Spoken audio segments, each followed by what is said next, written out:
lovely souls. You're watching Let's Make Room for Positivity. I am lovely Liz. Welcome. Alright, so it's been a while and I wish you all a lovely day.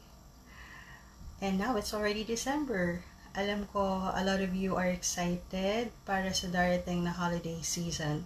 So today, energy update po tayo for the month of December. I thought this video is very short.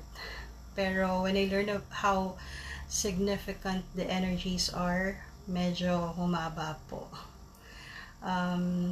Intindihin niyo pong maigi yung mga sasabihin ko sa video na to. Kasi napaka-importante po.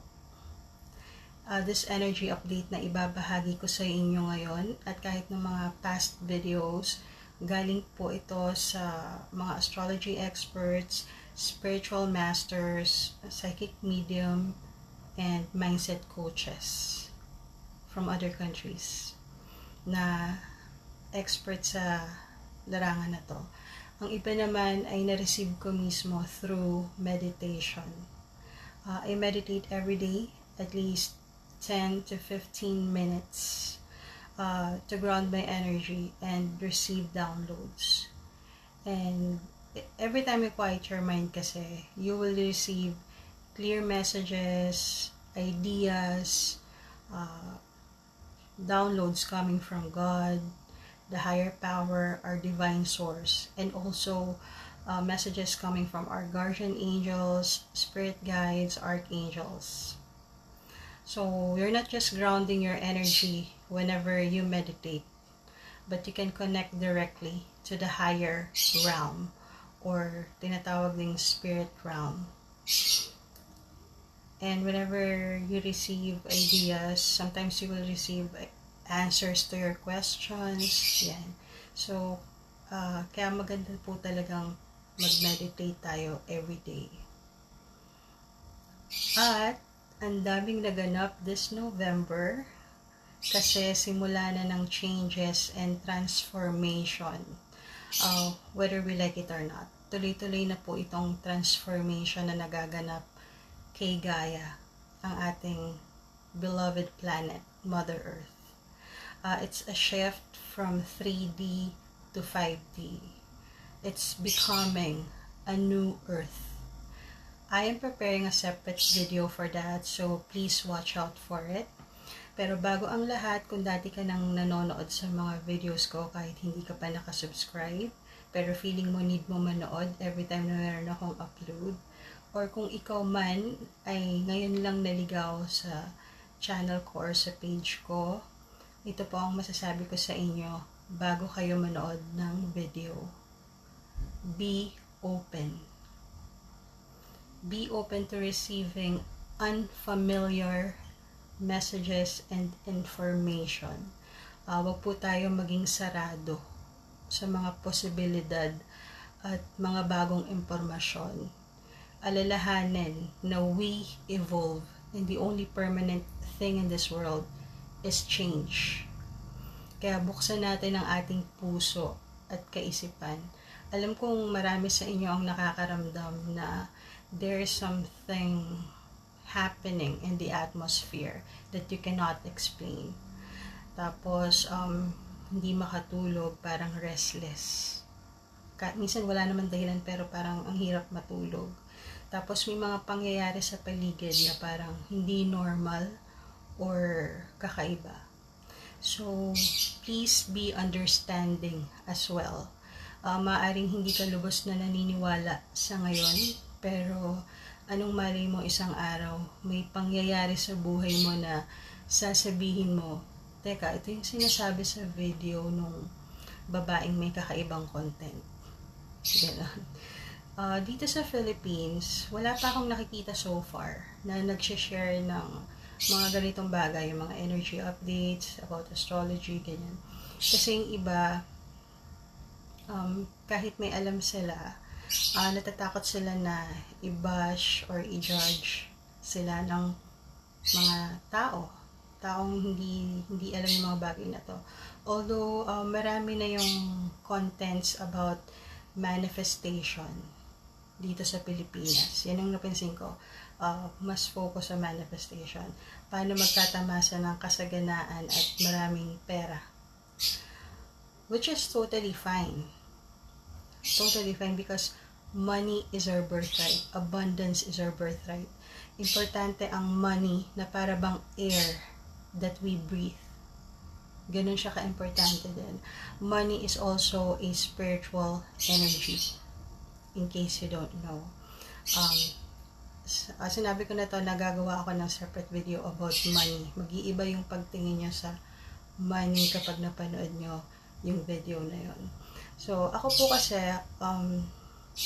I'm not just focusing on manifestation. Gusto kong tuklasin nyo lahat ng kakayahan na meron kayo aside sa pagiging natural born manifester. Tuklasin din ang sikreto ng mundo na wala pang nakakaalam noon. Pero ngayon, marami na. Marami nang nakakaalam ng tinatawag kong other side of the story.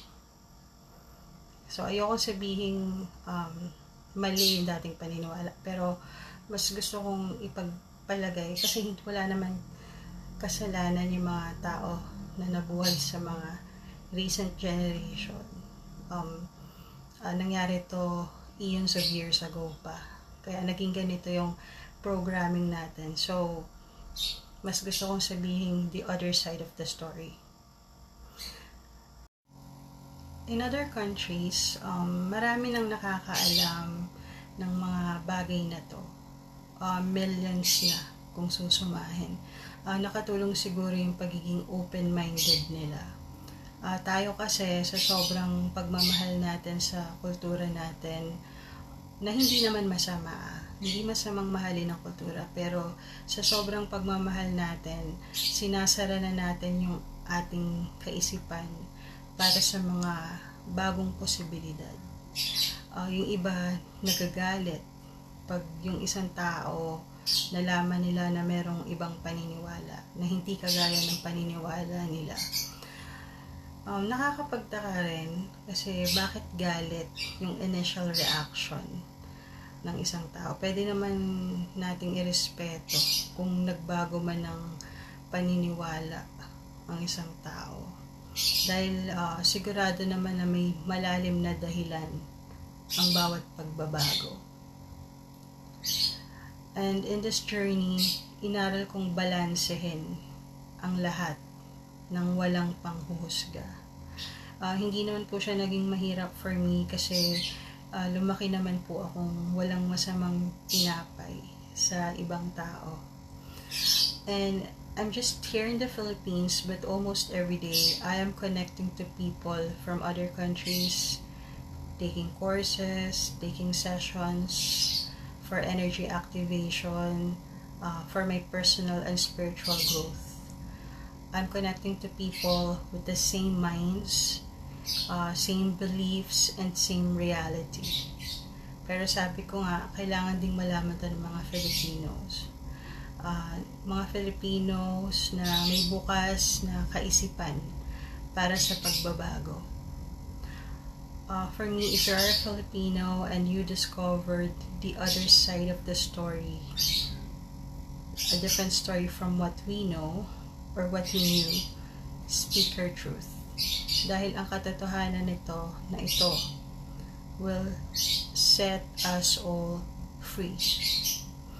I know some of you are skeptical about my content. If you're not believing, you're free to skip and just live with respect. Pero you're free to come back when you are ready. You're always welcome to my space. And yun, kaya hindi ko po ito pinopromote sa mga personal social media accounts ko. Yung channel ko, yung mga pages ko, hindi ko po siya pinopromote sa mga taong kilala ko.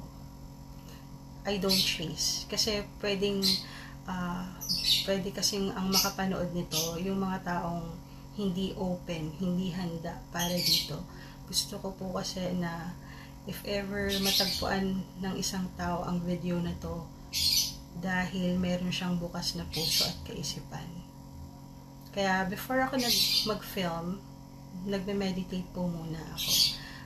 I'm attracting lovely souls, lovely people who are meant to see my videos.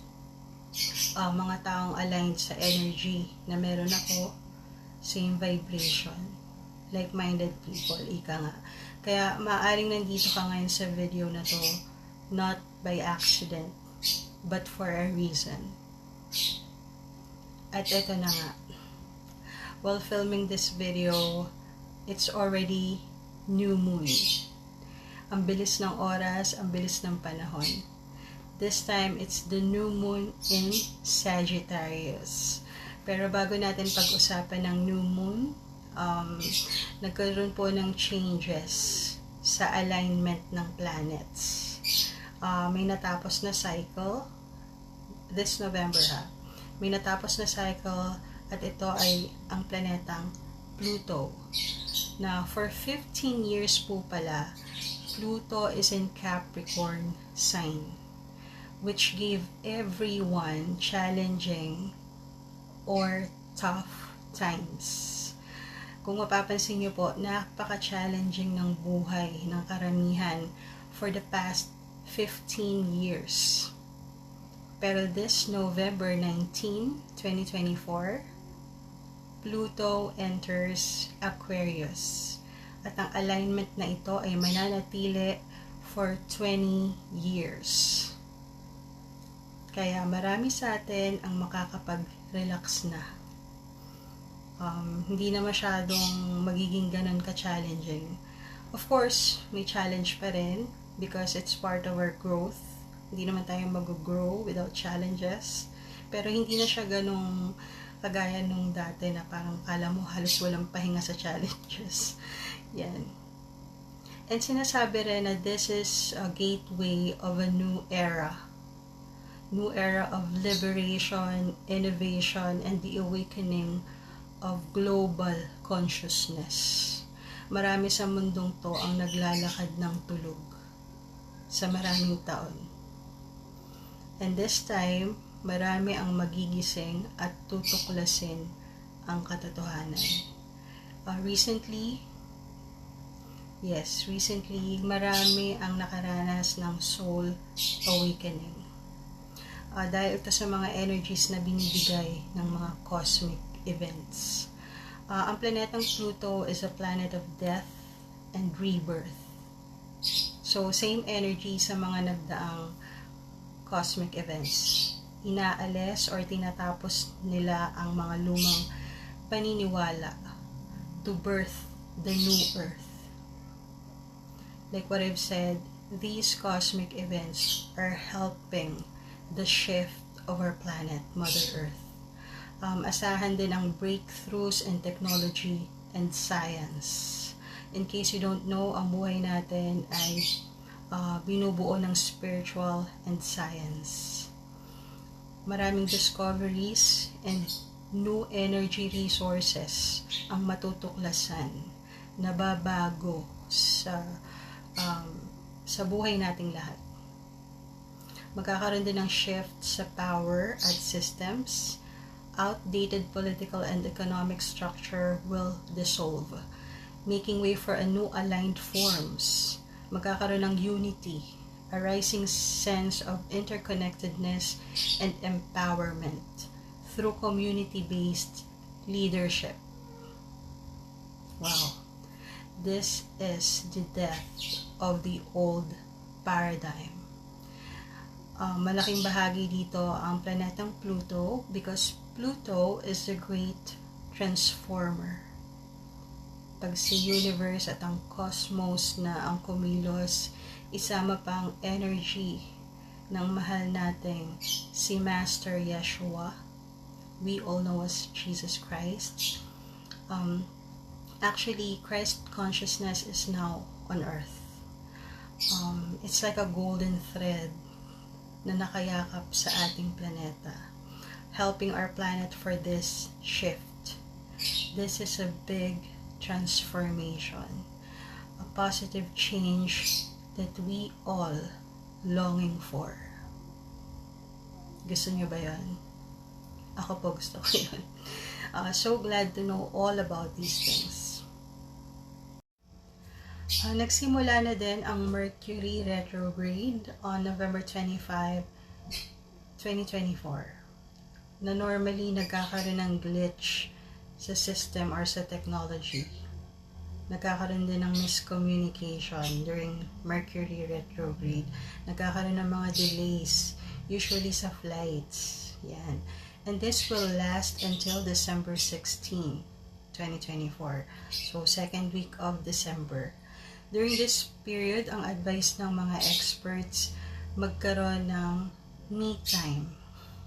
Mag-alone time muna tayo, mga besh. As much as possible, wag ka munang lumabas kung hindi rin lang importante. Iwasan muna nating mag-expose sa maraming tao. Iwas muna tayo sa negative energies. For example, may mga taong nagte-trigger sa'yo. Kung hindi mo halimbawa hindi mo maiwasan kasi meron kang work. Tapos meron kang co-employee na lagi kang tinitrigger. Yan, or toxic. Or kahit nga even, kahit nga family member. Di ba minsan merong ganon? Hindi mo kasundo yung kasama mo sa bahay. Ika nga ni Master Shri Akarshna, isang master yogi at manifestation coach. Learn how to respond and not to react pag mga ganitong sitwasyon. It's like, when you respond, it's like talking without heightened emotions. Kumbaga, kalma lang. When you react kasi, may kasamang emosyon. Pwede tayong magalit. Pwedeng bigla na lang bumugso yung damdamin natin. And remember that resentment or anger is a low vibrational frequency. At syempre, gusto nating mag-manifest ng good things sa buhay natin. So, as much as possible, iwasan natin yung mga ganitong negative or low vibrational emotions. Pwede naman din natin kasing ipaliwanag ng maayos yung side natin. Daanin natin sa kalmadong pamamaraan or diplomasya. Or, simply walk away from toxicity. It's good for your mental health. Yan. Then during Mercury retrograde, para maiwasan ang delays, ang advice is agahan. Halimbawa, meron kang importanteng appointment, maglagay ka ng allowance. Kailangan umalis ka ng bahay ahead of time para magkaroon man ng aberya, maaga ka pa rin darating sa appointment mo. Sa mga electronic gadgets naman or about sa technology, kailangan laging may spare or handa ka every time na magkakaroon ng sira. Para magkaroon man ng problema, may gagamitin pa rin. Yan. And sa communication naman, halimbawa sa emails, bago ka mag-send ng email or any messages, make sure na double check mo muna para maiwasan ang miscommunication. Yan. Sinasabi ko po to kasi maganda din po na maging aware tayo, na magkaroon tayo ng awareness sa mga ganitong bagay para po handa tayo. And when it comes to the new moon in Sagittarius, this November 30th or December 1st, depende sa time zone, ang energy na binibigay naman ito ay pagiging creative. Parang suddenly, ang dami mong ideas, ang dami mong gustong gawin. The new moon is urging us to step out of our comfort zone. Explore how we can achieve our dreams and release the old limiting beliefs that we have so that we can finally manifest the life that we truly desire. Yes, perfect time to set intentions for our manifestation every time na may new moon. At gaya po ng nabanggit ko sa past videos ko, yan lang po ay patunay na importanteng malaman natin ang katotohanan na may kaugnayan sa buhay natin, ang mga planeta, even the sun, the moon, the stars, at lahat ng nakikita natin sa kalawakan. Hindi sila nandyan Hindi sila nandyan as decorations. Meron silang significant energies na binibigay sa ating planet at sa atin, mga multidimensional beings ng planetang ito. Bakit? Anong reason? Because we have one source, one creator, and one God. That's why we are all interconnected. Yan. Kung nakarating ka sa puntong ito ng video, maraming salamat. Please hit the like button para makarating din ang video na to sa iba. And please consider subscribing and hit the notification bell so that you can get an update once we have a new video. Once again, I am Lovely Liz, sending you my love and light.